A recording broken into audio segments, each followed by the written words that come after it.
el aspecto de la gloria de ¿quién? De la gloria del Señor. Por lo tanto, lo que él tiene aquí como experiencia personal en medio de esta visión es la visión de la gloria de Yahvé. ¿Qué afirma el ministerio profético de Ezequiel?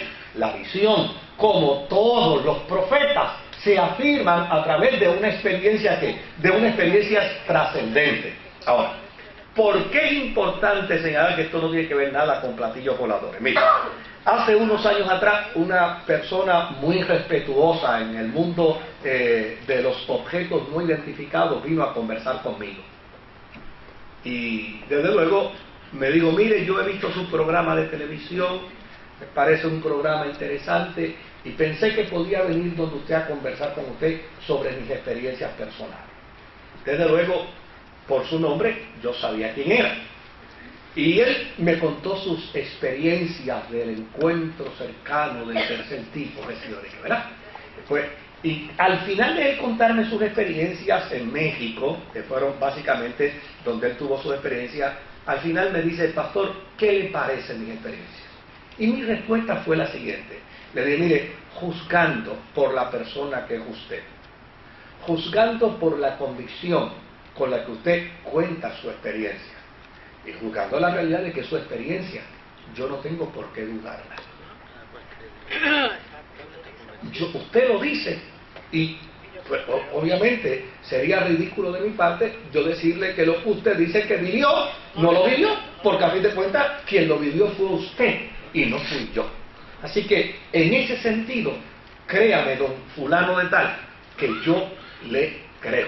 Me dice, pues fíjese, usted me da una paz extraordinaria, porque obviamente a través de los años yo he estado planteando, y mucha gente, inclusive gente religiosa, me ha censurado, pero que usted me diga que usted me cree, pues a mí me da una paz extraordinaria, porque fíjese que las Sagradas Escrituras, páreme el caballo ahí, y esa fue la expresión que utilicé con él, páreme el caballo, que se me estén mandando.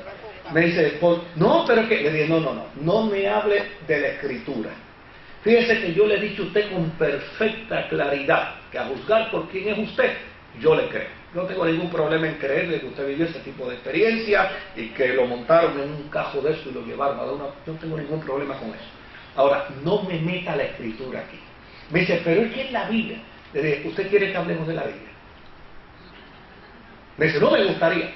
Y obviamente, venimos al libro del profeta Ezequiel. Vamos a hablar del contexto histórico, porque no podemos hacer teología si no trabajamos primero con el contexto histórico. Y desde luego, Ezequiel es un profeta de visión. Todos sus testimonios proféticos de oráculo son el resultado de ¿qué? De una visión. Defíname usted, don fulano, ¿qué es una visión? Una visión es una experiencia de trascendencia. Una visión es una experiencia que adviene en una dimensión no real. Puede plantear un evento futurista y ese evento puede acontecer, pero lo que se está viendo en ese momento no es literal, es abstracto. Digo, y note aquí bien claro que en todo lo que él habla, él dice que lo que tuvo fue una visión. Dígame usted, si esto es una visión, ¿cómo se le ocurre a usted decir que esto es un platillo volador? Miró un rato y me dijo, nunca me la habían bateado de esa manera.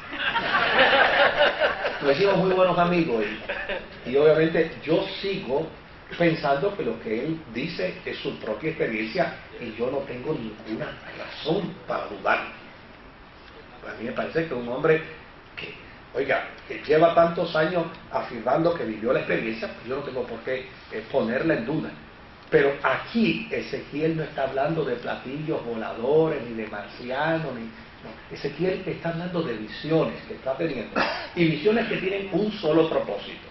Visiones que tienen el propósito de advertirle a Israel lo que va a suceder como resultado, primero, como resultado de pretender una alianza con el pueblo que en ese momento Dios le ha dicho no entres en alianza con él. Y número dos, como resultado de las injusticias sociales y políticas que se están cometiendo dentro del pueblo de Dios. Y número 3, y no menos importante, ¿se acuerda aquella gesta política de Salomón de invitar a otros pueblos y de invitar a otros conceptos filosóficos que vinieran a intercambiarse dentro de la filosofía universal y vinieran a presentarse en Israel y a crear un tipo de espacio dentro del pensamiento filosófico, dentro del pensamiento religioso de los otros pueblos? Y Salomón, inmerso en toda esa novedad y en todo eso novel, entonces empieza a darle espacios para que vengan los hombres de otros pueblos con sus religiones, y por allá le daba una montañita a uno y por allá le daba otra montañita a otro, y dice que en los lugares altos de Israel se celebraban sacrificios hasta humanos. En los lugares altos de Israel, porque desde luego el error que cometió Salomón fue llana y sencillamente que no solamente violentó lo que Dios había establecido, lo violentó en su totalidad, sino que le permitió a esta gente que erguieran sus templos por encima del templo de Jerusalén. Y el planteamiento que ellos hacían era que ellos estaban en lugares en lugares más cerca de las divinidades, mientras que el templo de Jerusalén estaba ¿dónde? Abajo. Es decir, esa gesta salomónica, que no tiene nada de inteligencia, ¿verdad?, que no tiene nada de sabiduría, esa gesta salomónica llevó a Israel a una práctica de paganismo. Y todavía a estas alturas, todavía a este tiempo, en Israel se daba el fenómeno del paganismo en los lugares altos. Por eso vamos a encontrar que dentro de las profecías de Ezequiel dice, y no se crean que solamente el juicio de Yahvé viene sobre Jerusalén. No, en lo encumbrado de los montes, en lo encumbrado de las montañas, en los lugares altos, allí también el juicio llegará y todo quedará derribado. Y es interesante porque, desde luego, este hombre, este exiliado en Babilonia, llamado Ezequiel, recibe el llamamiento antes de la segunda caída de la invasión babilónica que va a afectar a Jerusalén. Y dentro de esas visiones ve la gloria de Yahvé, que es precisamente la experiencia que lo afirmará como profeta. Oigan, ¿por qué soy profeta? Pues soy profeta porque yo tuve la visión de la gloria del Dios de Israel. Y ese Dios que me permitió esa visión me llama y me ordena que vaya a predicarle a los hijos de Israel. Y desde luego lo hace dentro de una experiencia interesantísima. Dice él, déjame ver si lo podemos leer. Mire el llamamiento en el capítulo 2. Yo no sé si pudiéramos, ¿verdad? Pero a mí si no llegamos al 7 hoy, podemos llegar el martes que viene. Pero me gustaría que veamos esto con esa claridad. Mire, él dice, esa voz me dijo, hijo de hombre, ponte en pie, porque voy a ¿qué? A hablarte. A mí me encanta esa expresión, pues yo creo que Dios no habla con gente ñangota. A mí me encanta, yo oigo esa expresión y digo, guau, ponte en pie, que voy a hablarte. Mientras me hablaba, el Espíritu entró en mí, hizo que me pusiera de pie, y pude oír al que me hablaba. Me dijo, hijo de hombre, te voy a enviar a los israelitas. Es una nación rebelde que se ha sublevado contra mí. Ellos y sus antepasados se han rebelado contra mí hasta el día de hoy. Te estoy enviando a un pueblo obstinado y terco, al que deberás advertirle. Así dice el Señor omnipotente. Tal vez te escuchen, tal vez no, pues son un pueblo rebelde, pero al menos sabrán que entre ellos hay un profeta. Tú, hijo de hombre, no tengas miedo de ellos, ni de sus palabras. Por más que estés en medio de cardos y espinas y vivas rodeado de escorpiones, no temas por lo que te digan, ni te sientas atemorizado, porque son un pueblo obstinado. Tal vez te escuchen, tal vez no, pues son un pueblo rebelde, pero tú les proclamarás mi palabra. Tú, hijo de hombre, atiende bien lo que te voy a decir, y no seas rebeldes como ellos. Abre tu boca y come lo que te voy a dar. Entonces miré, y vi que una mano con un rollo escrito se extendía hacia mí. La mano abrió ante mis ojos el rollo, el cual estaba escrito por ambos lados, y contenía lamentos, gemidos y amenazas. Me dijo: hijo de hombre, cómete este rollo escrito y ve a hablarles a los israelitas. Yo abrí la boca y él hizo que me comiera el rollo. Luego me dijo: hijo de hombre, cómete el rollo que te estoy dando hasta que te sacies. Y yo me lo comí, y era tan dulce como la miel. Otra vez me dijo: hijo de hombre, ve a la nación de Israel y proclámale mis palabras. No te envío a un pueblo de lenguaje complicado y difícil de entender, sino a la nación de Israel. No te mando a naciones numerosas de lenguaje complicado y difícil de entender, aunque si te hubiera mandado a ellas, seguramente te escucharían. Pero el pueblo de Israel no va a escucharte, porque no quiere obedecerme. Todo el pueblo de Israel es terco y obstinado. No obstante, yo te haré tan terco y obstinado como ellos. Te haré inquebrantable como el diamante, inconmovible como la roca. No le tengas miedo ni te asustes, por más que sean un pueblo rebelde. Luego me dijo: hijo de hombre, escucha bien todo lo que voy a decirte y atesóralo en tu corazón. Ahora ve a donde están exiliados tus compatriotas. Tal vez te escuchen, tal vez no, pero tú adviérteles.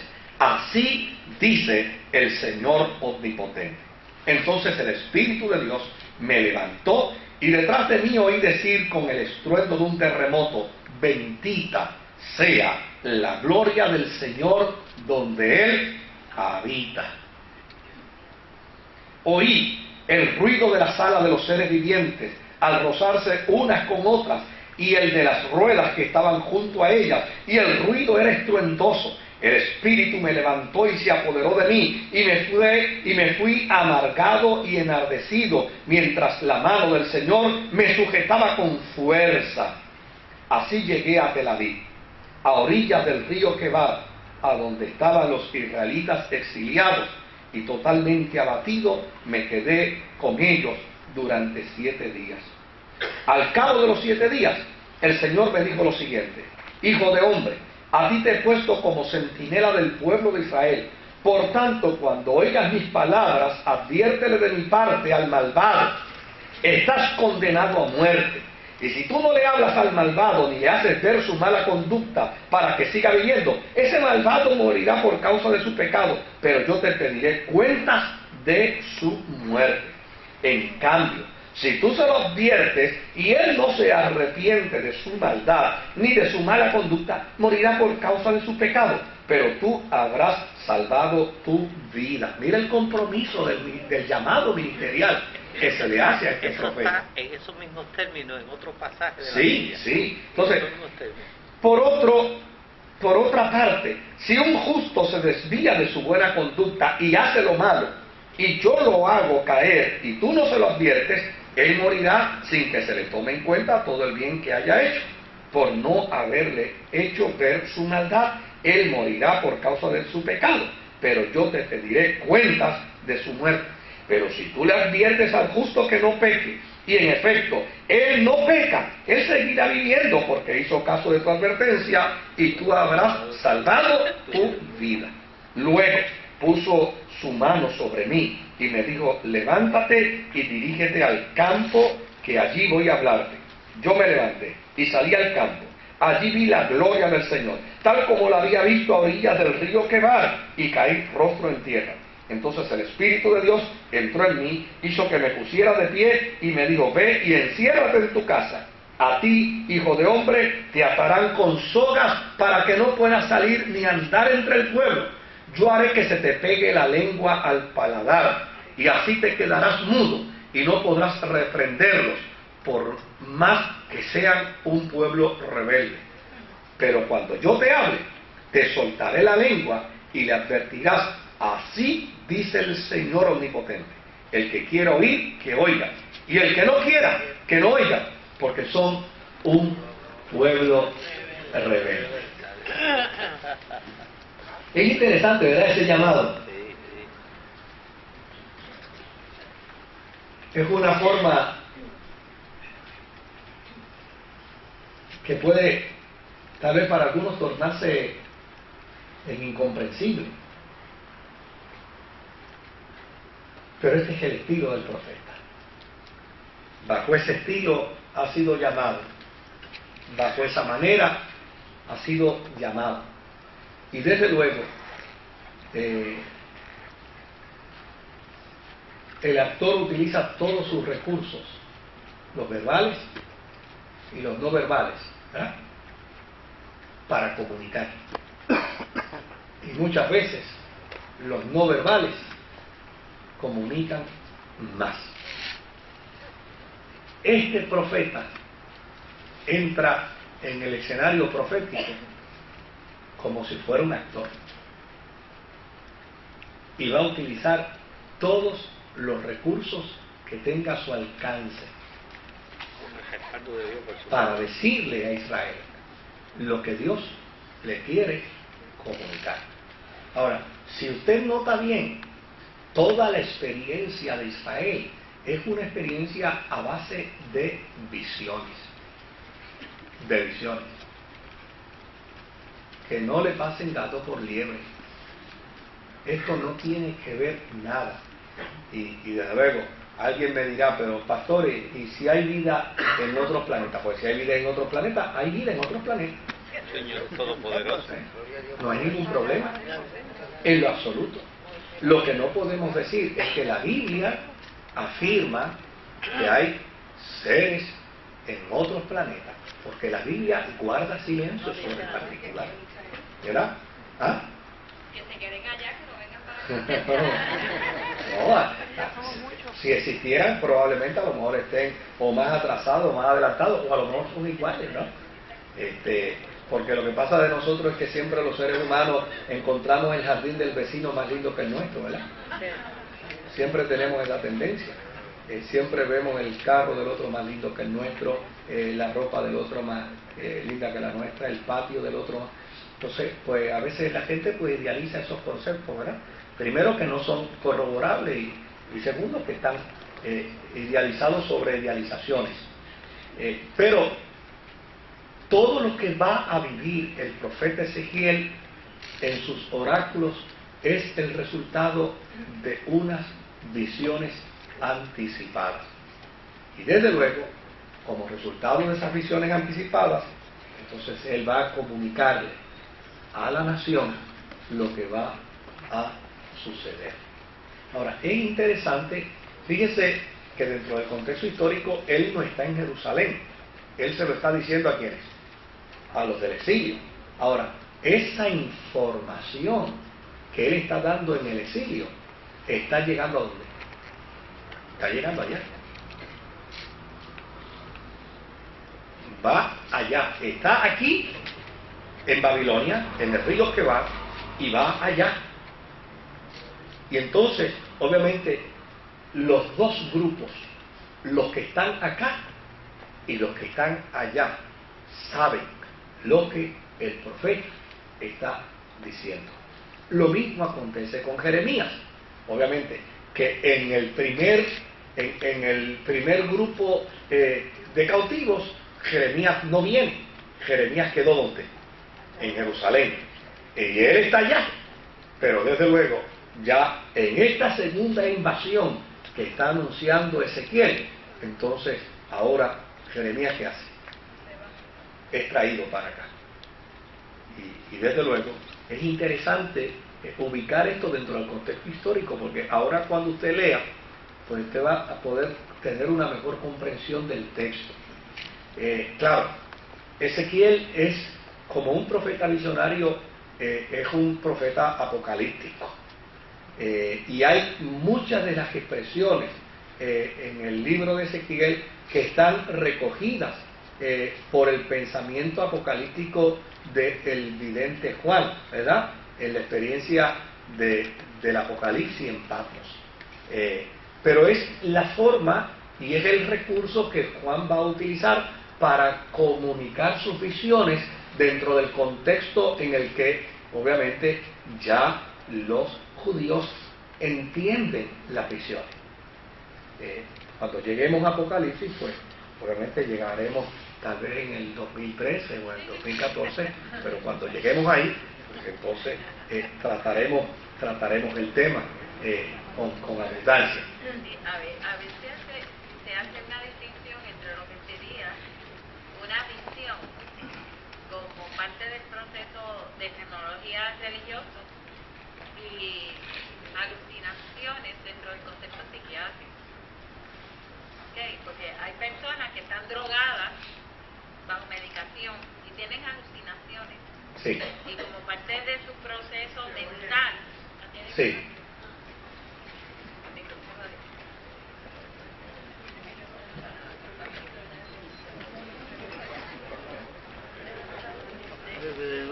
yo no soy psiquiatra ni mucho menos, Sí. pero dentro de los procesos, por ejemplo, hay alucinaciones que ocurren por medicamentos. Ajá. O por drogas, como pues sabemos todo el mundo. Hay alucinaciones por efectos mentales. O sea, una persona esquizofrénica, y menciono esta en particular porque tuve contacto muy cercano con una persona esquizofrénica, veía cosas, tenía y decía, me están persiguiendo. Como era esquizofrénico paranoico, pues veía cosas. Y entonces, en términos de visión como fenomenología religiosa, a mí me parece que se tiene que enfatizar una distinción entre una cosa y otra, porque hay quizás un hilo finito que a Ezequiel hay algunos biblistas que lo acusan de esquizofrénico, o sea, establecen que veía visiones porque era esquizofrénico. Y a mí ese tipo de llamado, por ejemplo, Isaías, cuando ve la gloria de Dios, la ve rodeada, la ve en el templo.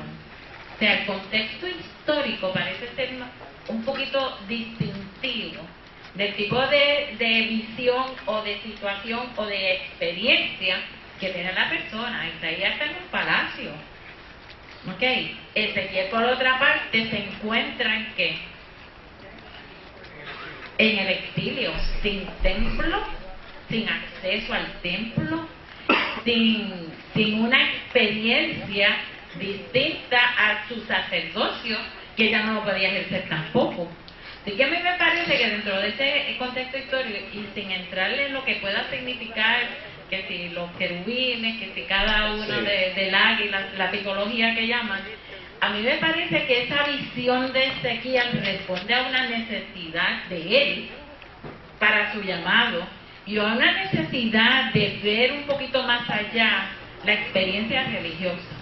Porque si él no logra ver la experiencia del Espíritu de Dios y la gloria de Dios como la vio, ajeno en el exilio, donde supuestamente no habitaba el Espíritu de Jehová, no había presencia de Yahvé, entonces esta experiencia de visión, que no es una alucinación, le permite a Ezequiel tomar razón, le permite a él racionalizar efectivamente que la gloria de Jehová no está delimitada por la posesión de la tierra, no está delimitada porque ellos estén ubicados como nación, está siendo un poquito más allá, con una experiencia distintiva para explicarle al pueblo esto. Yo creo que lo que es fundamental aquí, mire, obviamente el doctor tal vez no pueda, a lo mejor si lee si lee a lo mejor el doctor. Yo fui profesor de una escuela de consejería y yo preparé los dos prontuarios de introducción al Antiguo Testamento aplicado a la consejería y de introducción al Nuevo Testamento aplicado a la consejería. Y obviamente uno de los ejercicios que hacía con los estudiantes en ese contexto de consejería era invitarlos a encontrar rasgos de condiciones de conducta, ¿no? Y patológica en muchos de los personajes bíblicos para que ellos identificaran, en alguna medida pudieran conocer y cómo se pudieran manejar. Claro, pues obviamente los protagonistas bíblicos en ese momento servían pues para el análisis psicológico y para el proceso de consejería, ¿no? Ahora, lo que es importante dentro de esto, yo creo que es muy difícil, tal vez para el ojo de un psiquiatra pudiera decir, mira, a juzgar por tanta visión y por tanta cosa, a este tipo le tenía que faltar un tornillo. A lo mejor, pero para concluir, ¿no? Pero lo que es importante dentro del proceso es lo siguiente: esta es la forma y manera como la nación de Israel entiende el mensaje divino. Y si es la forma y manera como la nación de Israel entiende el mensaje divino, obviamente Dios se comunica a los pueblos y Dios se comunica a la gente como los pueblos lo pueden entender. Y ya y sencillamente, si esta es la forma, bajo una experiencia visionaria, bajo una experiencia de oráculos proféticos, si es la forma como Israel entiende, porque desde el principio esa manifestación de la presencia de Dios y de la vida de Dios con el pueblo se daba dentro de ese contexto, pues es la forma, punto, es la forma. Para el ojo clínico pudiera tener una interpretación clínica, para el ojo prejuiciado puede tener una explicación prejuiciada, pero para el ojo teológico, oiga, si Dios siempre le habló a esta nación bajo esa forma, pues no necesitamos entonces pensar que Dios va a cambiar el lenguaje. Adelante, doctor. Yo agradezco, la última vez que estuvimos aquí, estuvimos hablando de Lamentaciones. Sí. No me como el micrófono como si fuese el rollo de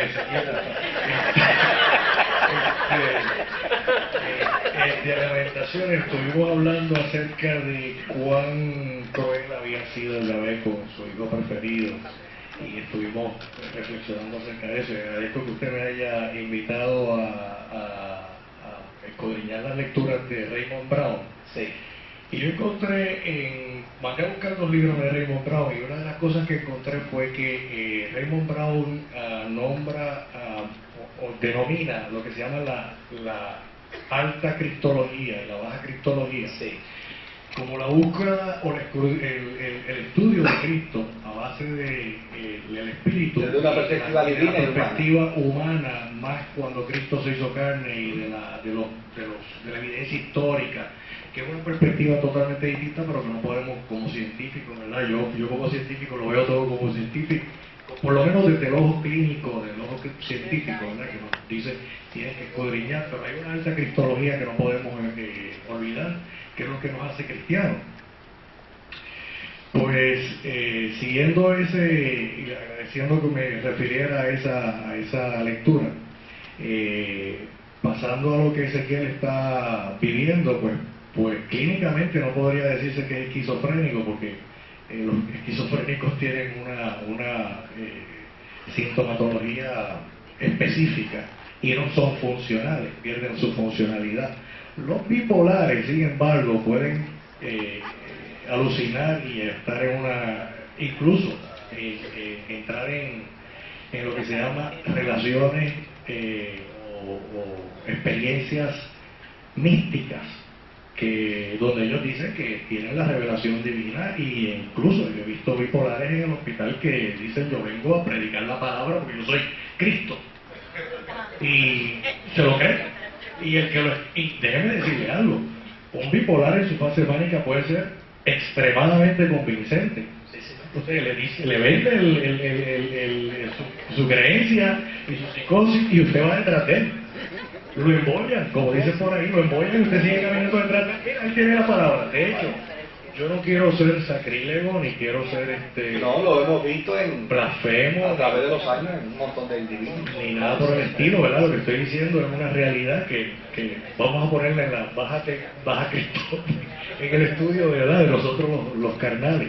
Y pecadores también, ¿verdad? Porque yo no me puedo decir eso, no. Esos son otros pecos. Pero lo que quiero decir es que para darle una evidencia de algo bien curioso, las personas que padecen epilepsia, luego de 10 años de padecer epilepsia de tipo gran mal, desarrollan unas cualidades que son bien curiosas. Estas personas de alguna forma comienzan a hablar de que están teniendo comunicaciones con Dios y empiezan a escribirlo todo. Tienen una hipergrafía, es como se le llama. Empiezan a escribirlo todo y empiezan a escribir todo lo que ellos escuchan que Dios le dice. Y cuando usted va a un ward psiquiátrico, usted se puede encontrar con esta situación y lo primero que usted tiene que pensar es ser epiléptico y mandarle a hacer las pruebas de epilepsia, porque con mucha frecuencia en el mismo historial se revela que es epiléptico. Y esto es una condición que ocurre, y quiero sacar sacrílego, ustedes tienen que verlo dentro de la parte concreta del asunto, ¿verdad? De la parte médica. Sucede que si usted ve la historia de Mahoma,